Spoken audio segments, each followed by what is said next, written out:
Hi, I'm Randy Hollenbeck, and this is the Music Roundtable.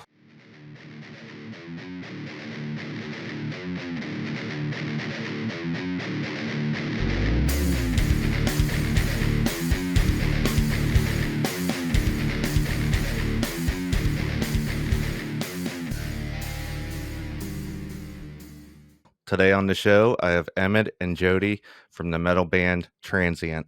What's up? What's going on, Randy? Hey, how's it going, Randy? Thanks for having us on, bro.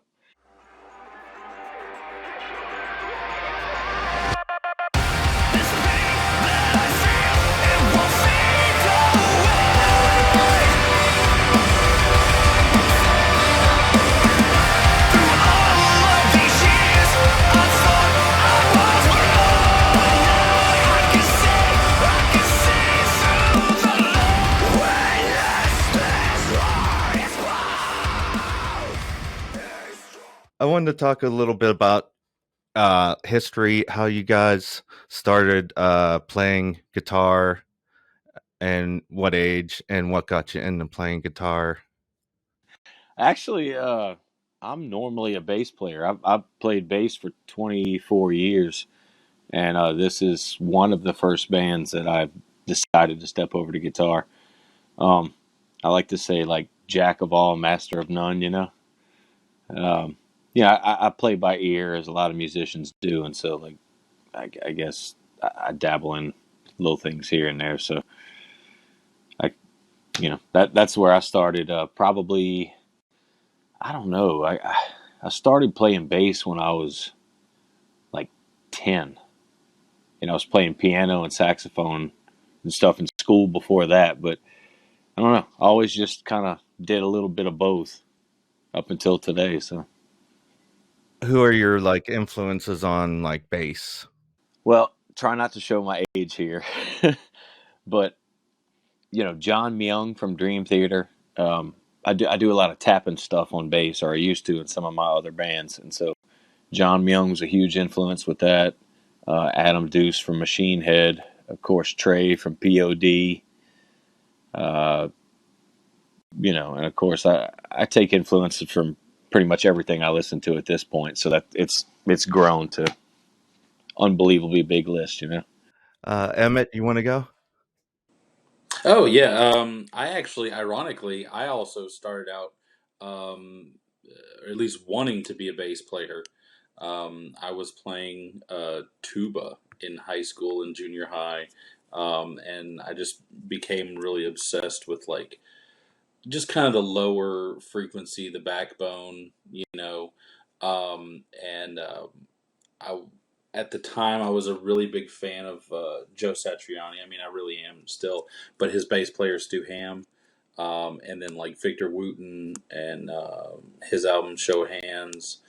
But when Mudvayne came on the scene and Ryan Martini, I was like, oh, this is a jazz player playing in a like crazy metal band, and that's what I wanted to do. And then I was taking guitar lessons and trying to put bands together, and all of the guys that like, hey man, I want to join your band. It was just easier to show them like the basics on bass rather than trying to show them chords and stuff like that. So I switched over to guitar when I was about 15, 16, something like that.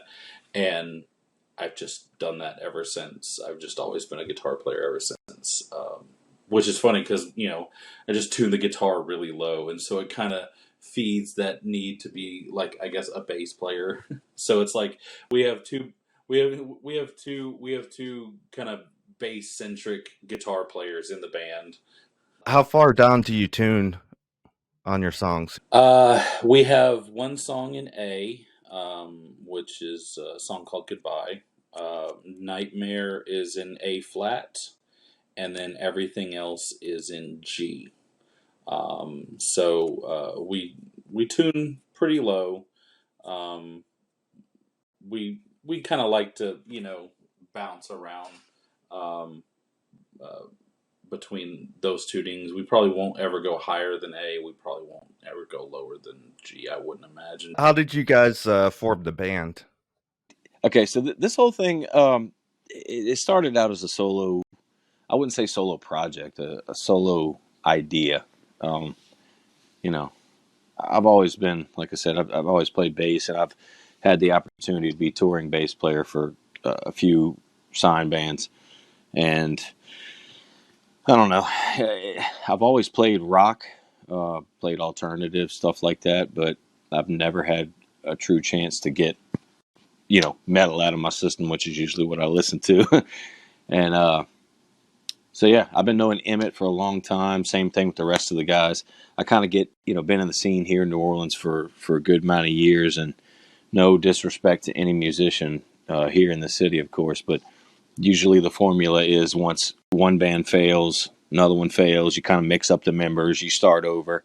I didn't want to do that again because I've done that several times, and I just knew these guys from the different areas from, I wouldn't say tour, but, playing around in my regional area. And so, of course, Emmett was a no-brainer. He's been my boy for a long time. So he's the first one I called as soon as I got the idea to, do all this. And he probably hates me at this point because it's been a very expensive ride. Yeah, just sometimes. But yeah, that's part of it as well. Um, not shorten anything. This is the first band where I've gone literally balls to the wall, all out with production help, co-writing, professional videographers. Trying to just do. Once you come out with a new project, it's almost like a sin to kind of step back in quality. So everything, if you're going to continue on, you might as well one up what you did the time before. And I wouldn't say, I don't want to say that we've achieved that, but I hope we have, And again, no disrespect to anybody in particular, just trying to make the most of it and do it as far as we can with it. When you started out, you said it was going to be like your solo project. Did you have like demos and stuff prepared to show these guys like this is where I want to go? Yeah, I mean, I've never really been a songwriter myself per se. I would say I'm a section writer, so like a verse and a chorus, or then like maybe a chorus and a bridge idea, and then it takes the rest of the guys to like bring it to full fruition. Just what most bands are like. But yeah, just had some random ideas and a vision more than anything of what I wanted to sound like. And, the people that we've got involved on our team, a production team, have definitely done a phenomenal job of bringing that vision to light. What have you guys done over the last year with the lockdown and no shows being able to be played? Have you like done like live streams? Have you done worked on some new songs? Well, we spent most of the year, doing the EP because we decided instead of doing it as a whole that we were going to do it as singles, and the idea was to do a single and the accompanying video for it. Sometimes on a money end it didn't work out, and sometimes just on a scheduling thing because of COVID. Was one example. The song "Redefine." We've had videos scheduled with two or three different video companies that have just fallen through because of the restrictions that New Orleans has on curfews, times for when you have to stop playing noise ordinances. Excuse me. So yeah, it's been hard because some of the ideas that you have for these videos can't come fully out just because of these restrictions. So you just got to go back and reinvent and try to do something else. And so that's what we've spent the most of this year doing is trying to prepare. I hate to say the word content, but all the content we can to kind of just showcase everybody what we're about, what we do, and where we want to go from here. The whole EP is out already then as singles. Correct. Yeah. Do you have any plans to play out anytime soon? Yeah, actually, we have. Of course, we don't know what's going on with the new state of this, the Delta variant and stuff, and God be with everybody that we're not going to have to shut down stuff again. But if everything goes as planned, our next string of shows is in September. We're doing a small run with a couple bands called Scream at the Sky out of Texas and Pardon the Scars out of Florida. And we're just doing a small 3-day weekend run with them. We're doing Emmett, do you remember the dates? I'm sorry, I don't have them offhand.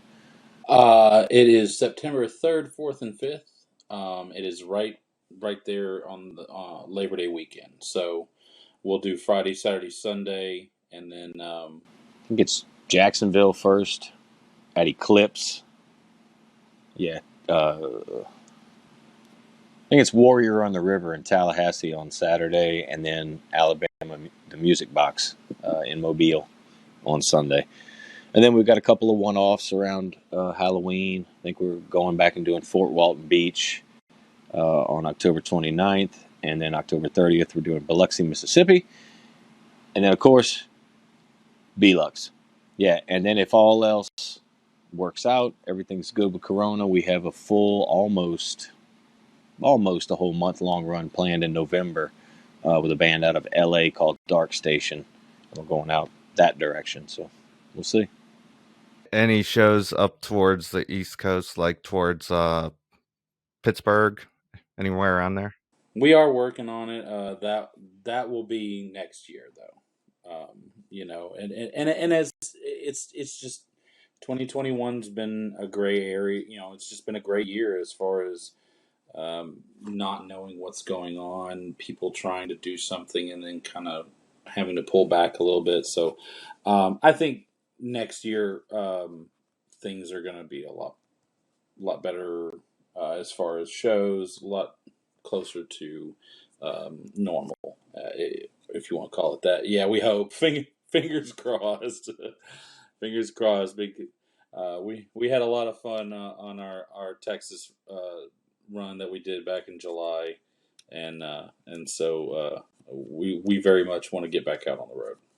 We hope. We hope.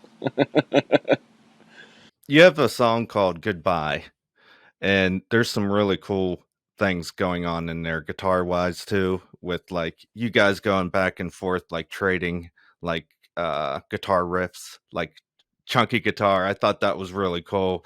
And then you got like breakdown, and then you got to build up into the chorus again. And you were saying before, like you make some breakdowns and choruses, and was that like a song like that where everybody came in and came up with their own stuff? Honestly, yeah, that song was a total team effort, and to be honest with you, that song was written specifically for the live show. Um, you know, okay. So here's, in my opinion, this is what this one was to me. I have all due respect for every guitar player that can solo their ass off. I am not a shredder myself, but that song was kind of written to be like anti-noodly, if you know what I mean. Like, let's just get there and jump and have fun, and everybody just forget technicality for once. Bring back the old school new metal and have fun. Yeah.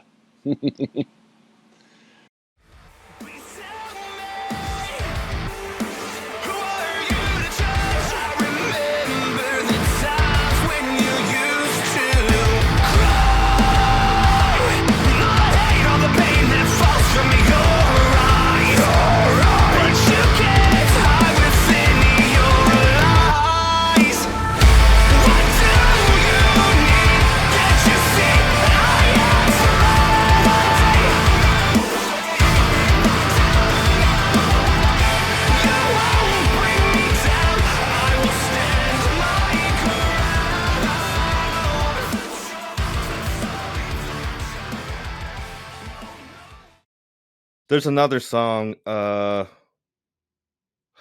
This Heart, that got some really cool pull off guitar parts on there. And that's the one part I don't like playing live either. It's you talking about the pull off parts. I always tell them in the room, I'm like, God, I like the part. Like, it's just, that's one of those things. Like when you write these little, you have these little overdubs. Who's gonna play them? I mean, usually the person that writes them is the one that plays them. But Emmett and I both kind of switch between lead and rhythm, and then we're always kind of like, I want to play rhythm so I can jump around on this part. If I play this lead, I have to just stand here. Like, it's That he's not joking. Yeah, he's joking, but those are things that I've literally said, like, man, you get to jump around this whole song, and I'm literally just playing leads the whole time. I want to jump around. I want to have like I want to play rhythm. But it's fine. Yeah, we do go back and forth, so it's fun. You're battling over which one gets to play which song, basically. Yeah. But instead of trying to show off, like, oh no, man, like I want the solo for this song or whatever, we're kind of doing the opposite, and we're kind of like, no, man, I want to play the fun, bouncy riff so I can just have fun. You get to stand over there and look like a statue. Yeah, because like I said, we all help each other with everything. So I mean, even if it comes to solos and stuff, it's like you have the role of the producer, which is the studio guy, and then you have the band that's in there kind of co-producing things as well. So that goes with vocal melodies and drum parts and synth parts in the background, you name it. It's like a whole team deal. So It's cool to bounce those ideas off of everybody because they might come up with something you don't think of. That actually happened. It was in Goodbye. Trey, in the verse sections, he wanted to try and do something a little bit different, and it felt cluttered. And Jody just happened to step out, and he was like, I'm going to grab some food or whatever, because we had been in there for like 6 or 7 hours or something, and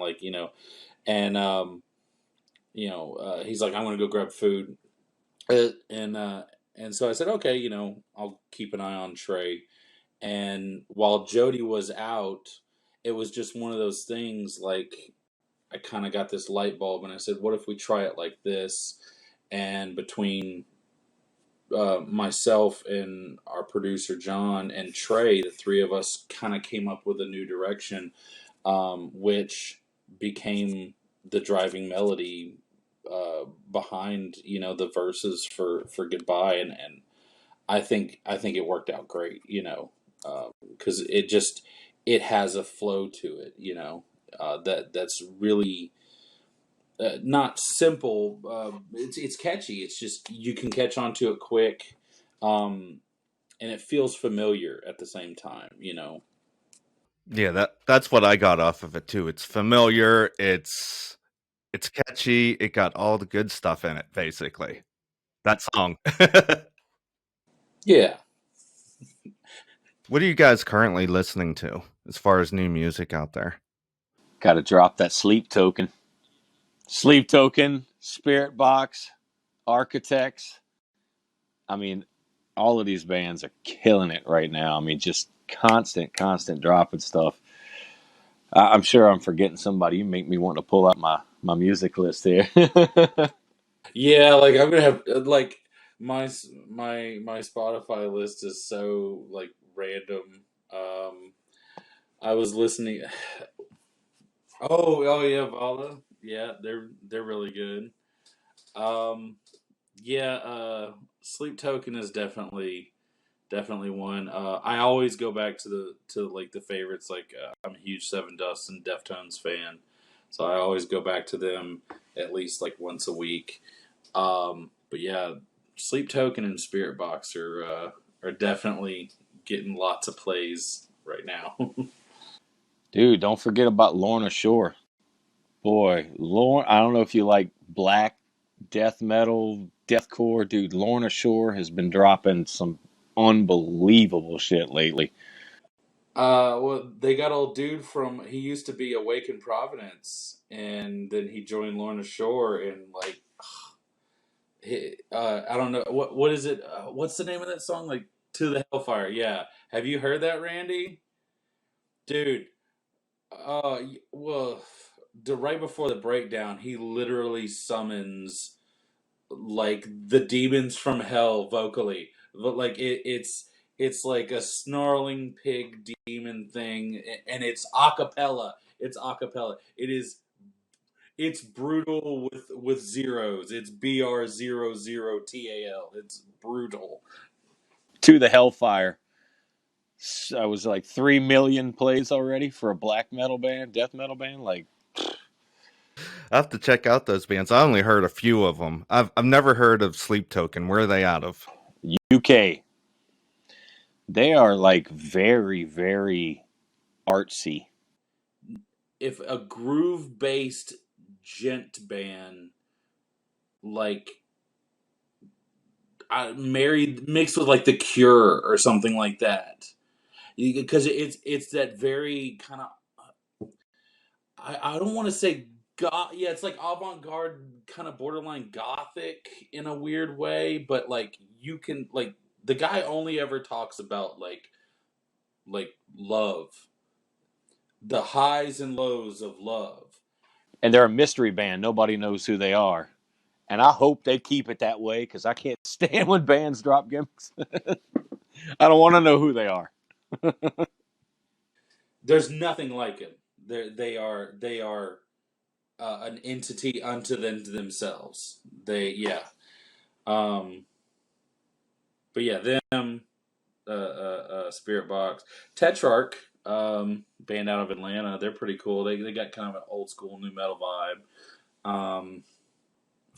What was I jamming the other day? Light the Torch, Howard Jones's project. Just kind of just staying on the pulse. But there's so much good music. There's so much good music now. What's up next for you guys? Are you guys gonna release a video for Redefine or Chemical Burn or? Yeah, the Chemical Burn is the next one projected. Depending on all this Corona stuff, yeah, I mean, if everything works out, we're supposed to be getting back in the studio to do our follow-up EP in late December, January-ish. And then a whole another round of videos after that. But gotta bring in some money to pay some of this stuff off. Yeah. So please, on that note, go to transientnola.com and buy some merch from us. We love you guys. The t-shirts look and feel amazing. They're not the cheap Gildan stuff, we promise. They're very soft. They don't shrink. So it's highly worth it. And every $20 you spend on that t-shirt will help us do the next chapter. Yeah, buy a hat, buy some shoes, buy a backpack. I was gonna ask you how to get a hold of you guys. Are you guys on Instagram and Twitter and everything? We don't do Twitter right now, but Instagram, Facebook, of course. We've got our .com, transientnola.com. Now, NOLA, of course, means New Orleans, Louisiana, for people that don't know. Yeah, for anybody, we're so used to saying it. It's like it's NOLA is its own thing, so you just kind of say NOLA. But Trey will. I have a TikTok account. Trey has a TikTok account. Every once in a while, we will post stuff on there. But right now, it's mainly Facebook and Instagram. That's all I got. You guys got anything else to add? Thank you guys for having us on the show. We appreciate it. Yeah, thank you for having us on the show. Keep spinning. Goodbye. We just hit 30,000 views on YouTube. And go on Spotify, go on Apple, and spin the shit out of those songs. Please. You gotta be polite. Gotta be polite, please. Please, yes, please.